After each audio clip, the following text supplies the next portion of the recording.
Good morning, Year 5. On to Chapter 4, The Best School I've Ever Been to. At the door of the dining hall, Dinah stopped. She must be too early. There was no sound coming from inside, none of the hubbub of chatter that she associated with dinner time. But when she pushed the door open, she saw that the room was full. Table after table of demure children in green uniforms eating platefuls of sausages and chips. Going to the counter, she collected a tray and looked round for Lloyd and Harvey. It was easy to see them. Although the dining room was crowded, the table they sat at was half empty. The two of them were sharing it with Ian and two girls, one tall and red-haired and the other short and chubby. The remaining 5 seats were vacant. Dinah walked across and sat down in one of them. No one spoke to her. Harvey gave a shy smile, but Lloyd scowled and looked away, and the others all stared at her in a hostile way. Dinah chewed calmly for a moment before she said anything. Then she turned to Lloyd. "I'm in your class." "Oh, good," Lloyd said sarcastically. "Where have you been all morning, then?" "Went to see the headmaster." She finished off her first sausage. Lloyd and Harvey exchanged glances, and Ian looked at her curiously. "What did you think of him?" he said. Dinah opened her mouth to say that she thought he was creepy and peculiar. Instead, she heard her voice say, "He is a marvellous man, and this is the best school I've ever been to." She put her knife and fork down. "Aha!" said the chubby little girl savagely. The red-haired girl prodded her. "Be quiet, Ingrid." "But, Mandy—" "Be quiet." The 5 of them went on eating stolidly, while Dinah studied their faces. But she could not guess anything from them. They were determinedly blank. After a moment or two, Mandy asked casually, as if the question had not been asked already, "What do you think of the headmaster?" Automatically, Dinah found herself repeating the same words. "He is a marvellous man, and this is the best school I've ever been to." "Aha!" said Ingrid again, unrepentantly. The others simply snorted and went on eating their dinner. "But I don't understand." Dinah looked round at them. "They all say that," Lloyd shrugged. "All of them."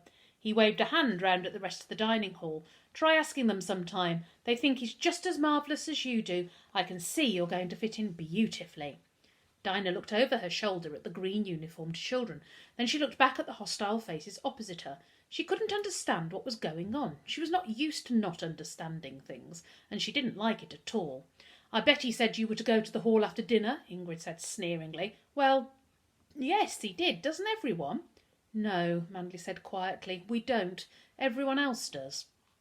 Ian gave a languid, amused smile. "We have extra work, with one of the prefects to watch over us. And you needn't go thinking we're thick or anything." Lloyd slurped up the rest of his custard, the noise sounding disastrously loud in the quiet canteen. "It's not that at all. We just aren't like the others." "Oh," said Dinah. She still didn't understand anything, but she'd made up her mind not to say so. She would just watch and wait. Lloyd got to his feet. "Mind you're not late to the hall," he said nastily. "You don't want to get into trouble on your first day, do you?" He turned away, and the others followed him. Harvey, going last, whispered, "Good luck," and then hurried after, as if he were afraid the others might have heard him. As the 5 of them passed down the long canteen, 200 pairs of eyes watched them expressionlessly, while 200 sets of teeth chewed in rhythm. 10 minutes later, as if at a signal, everyone stood up. As Dinah was beginning to expect, the children formed a neat crocodile without any pushing and began to file silently out of the canteen. Waiting until nearly everyone had gone, Dinah found herself walking behind Lucy, the little girl who had not known the capital of the United States. She reached out and touched her on the arm. Lucy turned round with a jerk and then smiled timidly. "Thank you," she whispered, "for what you did in the playground." "It's all right," Dinah smiled back. "Can't think why the others wouldn't tell you." Lucy shrugged and started to turn away again, but Dinah had an idea. "Have you been at this school a long time?" she murmured. "Since I was 5, Lucy whispered. "Shh, we're not supposed to talk." She looked nervously over her shoulder. "There's no one there," Dinah said encouragingly. "We're the last. Do you like the school?" She had half expected the answer, but it was still a shock when she heard it. Lucy turned to look at her and said in a rather mechanical voice, "The headmaster is a marvellous man, and this is the best school I've ever been to." "It's the only school you've ever been to," Dinah said, but Lucy only looked puzzled and put her finger to her lips. Dinah walked on quietly, her thin face wrinkled with concentration. There was something very odd here, something not like a school at all. Perhaps she would understand it better after she'd seen what the assembly in the hall was like. Following Lucy in, she sat down in a chair at the back of the hall. It was full of children, and teachers were seated on chairs around the edge, as silent and stony-faced as their pupils. After a moment, the headmaster appeared. He stalked up the aisle between the chairs, his long gown flapping behind him, seeming even taller than Dinah had remembered. Slowly he climbed the steps up to the stage and turned to look down onto the crowded hall below him. There was no need for him to call for silence. Everyone, teachers and children alike, were gazing at him. With a thin smile, he reached up and took off his glasses, and his huge green eyes stared out at them.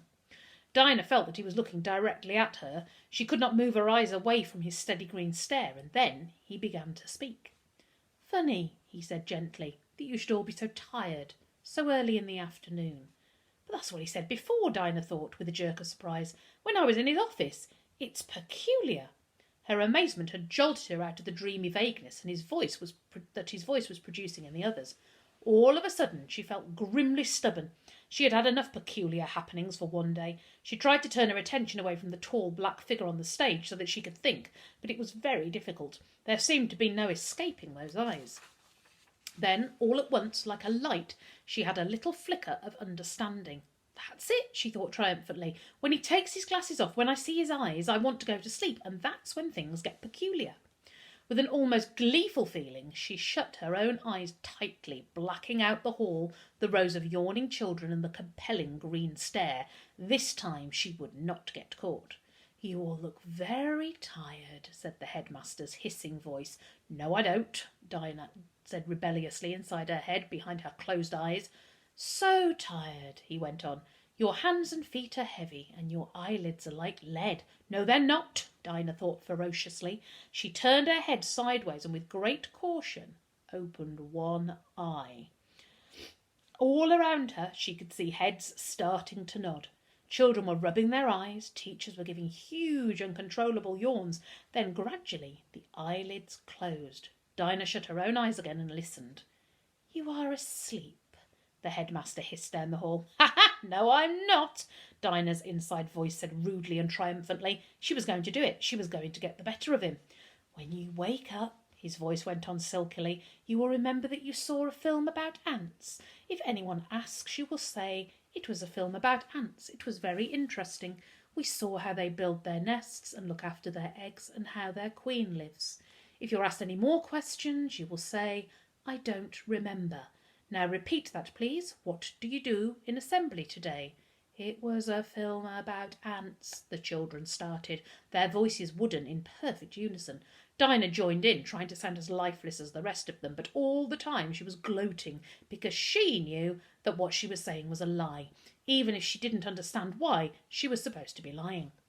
As the children stopped speaking, there was a pause, and, unable to resist the urge, Dinah opened her eyes a fraction to glance at the rows and rows of apparently sleeping children, their faces turned to the front and their hands clasped in their laps. There was something sinister about the sight, and before she could stop herself, she shuddered. Instantly she closed her eyes tightly and dropped her head forward, imitating theirs, but it was too late. From the front of the hall she heard heavy footsteps coming down the aisle towards her. They came closer and closer, leather soles sounding loud on the wooden floorboards, and stopped right beside her chair. "Dinah Glass, open your eyes," said the headmaster's voice softly. Mechanically she opened them, letting her gaze settle on a distant point way past the headmaster, hoping that he would think she was asleep. She could not see his face, but for a moment she thought that she had succeeded in deceiving him.